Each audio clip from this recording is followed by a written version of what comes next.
Olá, meu irmão, minha irmã, eu te saúdo na paz de nosso Senhor Jesus Cristo. Que bom estar novamente com os irmãos para mais um dia de estudo. E hoje nós daremos prosseguimento no estudo de Apocalipse, uma terceira parte já. Hoje nós veremos o capítulo 5. Então abra sua Bíblia no capítulo 5 de Apocalipse e começaremos a dar o início ao estudo, lendo a palavra de Deus e dando os intervalos para os comentários. No estudo anterior, no capítulo 4, nós vimos que o apóstolo João, ele foi arrebatado em espírito. E ele lá no céu teve uma visão do trono de Deus. E para hoje, nós veremos sobre essa visão, né? Ele teve a visão de um livro selado com 7 selos e uma visão de um cordeiro, que está tudo aqui no capítulo 5. Então, de posse da sua Bíblia, no capítulo 5, vamos começar a leitura. No versículo 1, a palavra fala assim: Vi na mão direita daquele que estava sentado no trono um livro, escrito por dentro e por fora, de todo selado com 7 selos. João, aqui, ele viu na mão direita daquele que estava sentado no trono um livro, um documento. E esse documento escrito por dentro e por fora. Ele estava selado com 7 selos.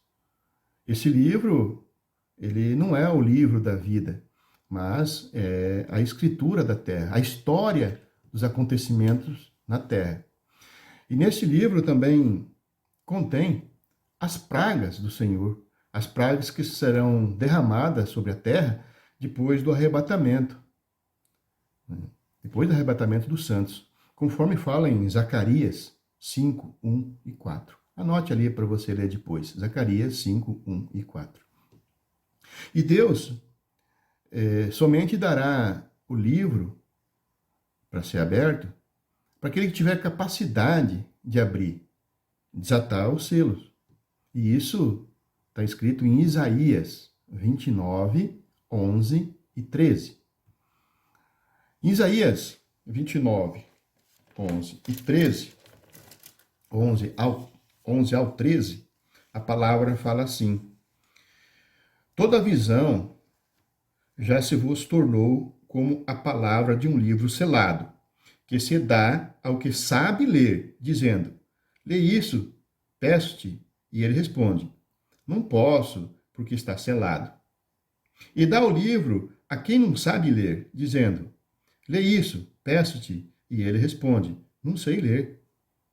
O Senhor disse: Visto que este povo se aproxima de mim, e com sua boca e com os seus lábios me honra, mas com seu coração está longe de mim, e o seu temor para comigo consiste só em mandamentos de homens que maquinalmente aprendeu.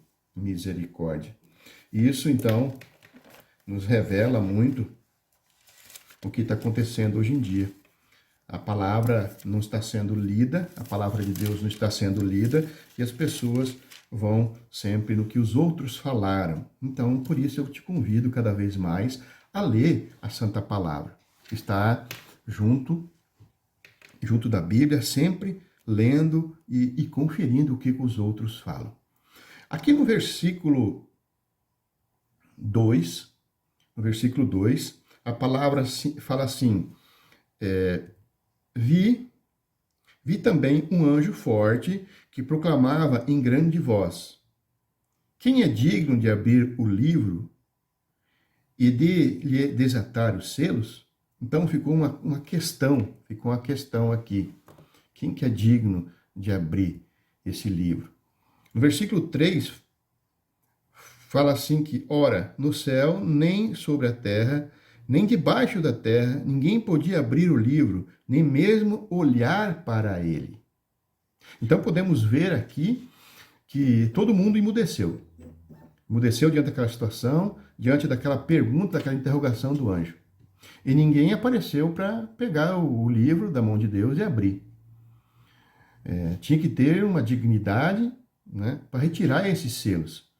E o coração desse que abriria tinha que estar voltado somente para Deus, para entender o que estava escrito lá. Então, nesse momento, João chora. Fala assim no versículo 4: E eu chorava muito, porque ninguém foi achado digno de abrir o livro, nem mesmo de olhar para ele. João, ele estava temendo aqui que não houvesse alguém capaz de vencer o mal.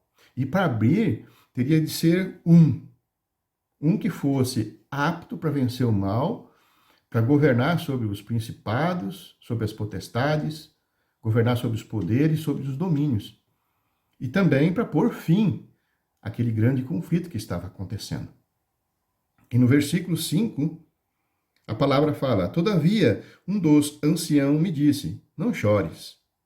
Eis que o leão da tribo de Judá, a raiz de Davi, venceu para abrir o livro e os seus 7 selos. Glória a Deus. Jesus tinha obedecido até a morte. Jesus, ele venceu a morte. Ele ressuscitou. E lá no começo do livro de Apocalipse, no capítulo 1, versículo 13 ao 16, Cristo aparece como um guerreiro. E aqui agora, nesse versículo 5, ele é chamado de leão. O leão representa poder. E João, no livro de João, no capítulo 16, versículo 33, o leão venceu o mundo. O leão, ele venceu Satanás. Está registrado em Hebreus, capítulo 2, versículo 14. O leão, ele venceu a morte e o inferno. Está escrito em Apocalipse 1:18. E também está registrado em Hebreus 1:3 e 13, e também em Apocalipse 3:21, que o leão venceu e assentou-se no trono do seu Pai. Glória a Deus. O versículo 6, passando para o versículo 6, fala assim: Então vi no meio do trono dos 4 seres viventes e entre os anciãos, de pé, um cordeiro, como tendo sido morto.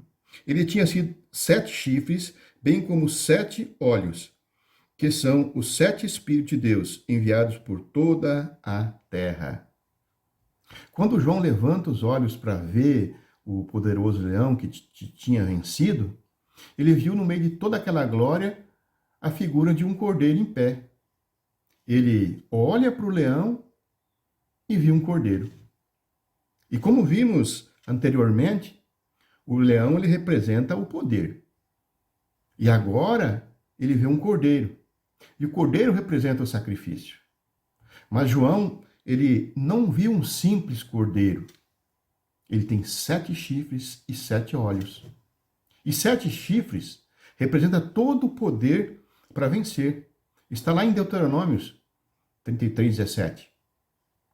Os 7 olhos representam o conhecimento completo. Ou seja, são os 7 Espíritos de Deus que são enviados por toda a terra. Está lá em Isaías 11:2 e 5. O Espírito, os 7 Espíritos, é o Espírito do Senhor, o Espírito da sabedoria, do entendimento, do conselho, da fortaleza, do conhecimento e o Espírito do temor do Senhor. E como eu falei, não é um simples cordeiro. Ele não só conhece o futuro, como é capaz também de dominar o futuro. E lá no versículo 13, em Apocalipse, veremos que ele terá que enfrentar uma besta leopardo. Mas esse leão cordeiro, ele não teme, ele está pronto para a luta. E no versículo 7, fala assim: Veio, pois, e tomou o livro da mão direita daquele que estava sentado no trono. Somente Jesus, somente a ele coube o direito de tomar aquele livro. A majestade e a força do leão, combinada com aquela docilidade e o espírito de sacrifício do cordeiro. Então, isso se evidencia no Filho de Deus, o único capaz de abrir o livro. E aqui na terra, ele não tinha lugar nem para reclinar a cabeça. Mas agora, no céu, ele é o alvo da adoração, inclusive pelo próprio céu. E no versículo 8, a palavra fala: E quando tomou o livro, os 4 seres viventes e os 24 anciãos prostaram-se diante do Cordeiro, tendo cada um deles uma harpa e taças de ouro, cheio de incenso, que são as orações dos santos. Glória a Deus. Para não confundirmos, eu volto a lembrar que isso é futuro. No versículo 8, no futuro, João viu que ali não estava somente Jesus, o Cordeiro de Deus, mas também a igreja do Antigo Testamento e do Novo Testamento, que estavam sendo representados, naquele momento, pelos 24 anciãos. Antes estavam os seres viventes e agora os 24 anciãos. E os anciãos, então, prostraram-se em adoração, confirmando o governo de Jesus. No versículo que acabamos de ler, também fala de harpa e taças. As harpas significam a manifestação de louvor. E as taças de ouro, cheias de incenso, são as orações dos que não foram arrebatados.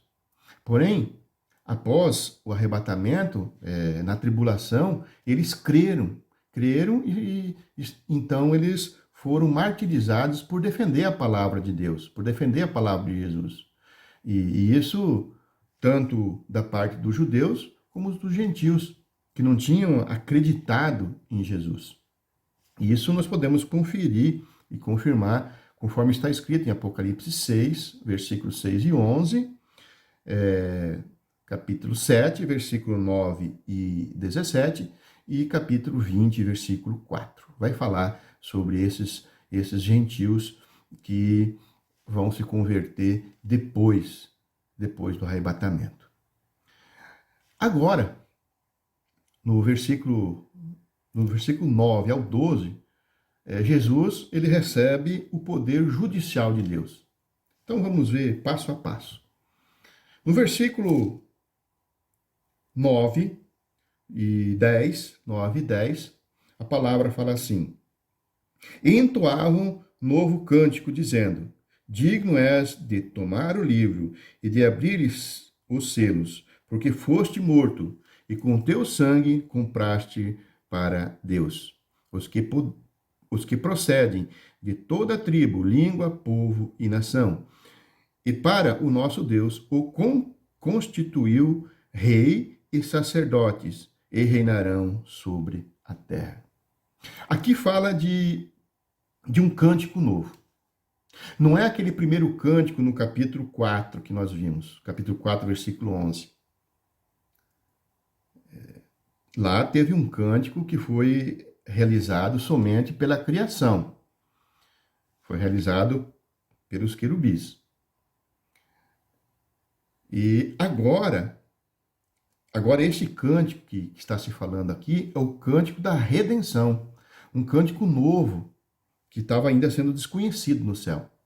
E ele fala que esse cântico fala assim: Digno és de tomar o livro, de abrir os selos, porque foste morto, e com teu sangue compraste para Deus os que procedem de toda tribo, língua, povo e nação, e para o nosso Deus o constituíste rei e sacerdotes, e reinarão sobre a terra. Isso é um cântico.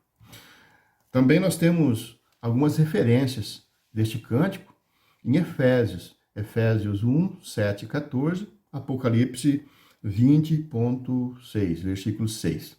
E também tem outros em Hebreus, em 1 Pedro. E também, para completar sobre esse assunto, é importante também ler em Isaías 61.6 e 1 Pedro 2.9. Glória a Deus. Prosseguindo aqui no versículo 11, a palavra fala assim: Vi e ouvi uma voz de muitos anjos ao redor do trono, dos seres viventes e dos anciãos, cujo número era de milhões e milhares de milhares. Versículo 12. proclamando em grande voz: digno é o Cordeiro que foi morto de receber o poder e riqueza, e sabedoria e força, e honra, e glória e louvor. Enquanto os anciãos, representantes dos remidos, cantavam o cântico de redenção, lembrando o sacrifício de Cristo em favor de todos nós, os anjos, compostos de milhões e milhares, eles respondiam exaltando a dignidade do Cordeiro. E no versículo 13, fala assim: então ouvi que toda criatura que há no céu e sobre a terra, debaixo da terra e sobre o mar, e tudo o que nele há, estavam dizendo: aquele que está sentado no trono e ao Cordeiro seja o louvor e a honra e a glória e o domínio pelos séculos dos séculos. Amém. Então nós podemos ver que o coro de louvor, ele não para, ele se propaga. Agora, então, todas as criaturas no céu, na terra e no mar, todo o universo, eles cantam por toda a eternidade.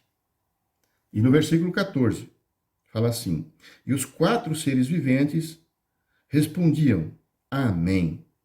Também os anciãos prostraram-se e adoraram. Então, tudo isso é futuro. Hoje no céu ainda não é assim.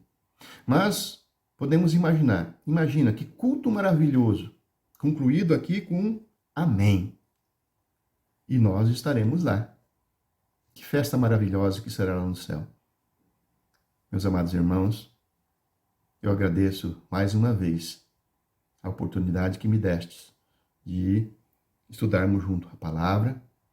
E no próximos estudos, nós veremos o capítulo 6 e o capítulo 7, que serão a abertura dos primeiros 6 selos.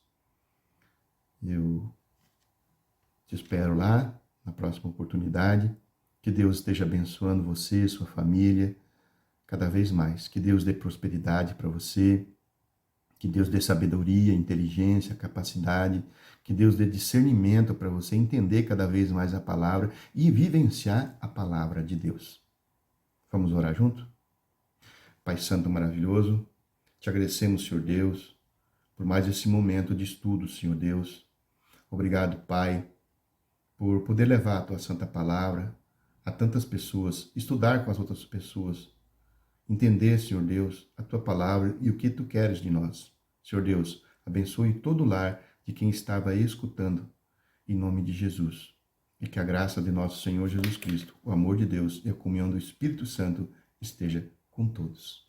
Amém. Um abraço a todos.